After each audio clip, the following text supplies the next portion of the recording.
Hello friends, welcome to Tweety சமையல். பொதுவாகவே மாங்காய்னா எல்லாருக்குமே ரொம்ப பிடிக்கும். அந்த மாங்காய் வச்சு ஒரு சூப்பரான ரொம்பவும் டேஸ்டியான மாங்காய் பச்சடி எப்படி பண்ணுறதுன்னு பார்க்கலாம். ஒரு கடாய் எடுத்துக்கோங்க. அது சூடானது பிறகு உங்களுக்கு தேவையான அளவு நல்லெண்ணெய் இருந்தால் அதை சேர்த்துக்கோங்க. இப்போது நல்லெண்ணெய் சூடாகட்டும். சூடானது பிறகு ஒரு 1/2 டேபிள் ஸ்பூன் கடுகு சேர்த்துக்கோங்க. அதுக்கப்புறம் ஒரு டேபிள் ஸ்பூன் உளுந்து சேர்த்துக்கோங்க. கொஞ்சம் கருவேப்பிலை இருந்தால் அதையும் சேர்த்துக்கோங்க. அதுக்கப்புறம் நான் ஒரு மாங்காய் எடுத்திருக்கேன். அதை தோல் நீக்கிட்டு சின்ன சின்னதாக நறுக்கி வச்சுருக்கேன். அதையும் இது கூட சேர்த்துக்கலாம்.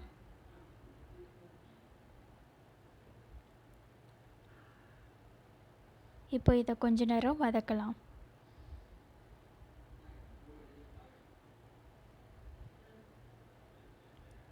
மாங்காய் ரொம்ப காயாகவும் இல்லாமல் பழமாகவும் இல்லாமல் ஒரு நடுத்தர சைஸில் இருந்தால் போதும்.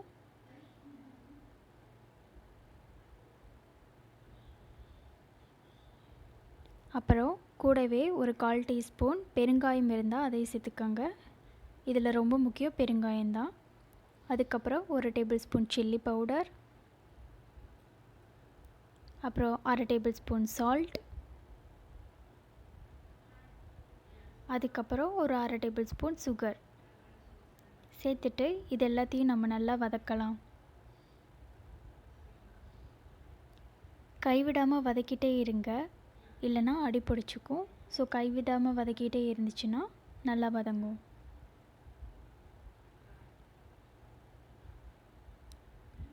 பாருங்கள், இப்போ கொஞ்சம் மெல்ட் ஆகிருக்கு. இன்னும் நல்லா வதங்கணும். ஒரு 3 நிமிஷம் கைவிடாமல் வதக்கிக்கிட்டே இருங்க.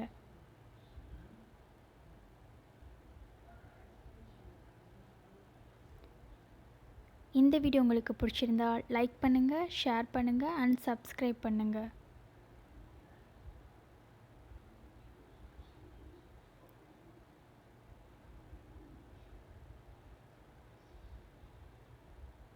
பாருங்கள், நல்லா குக் ஆயிருச்சு.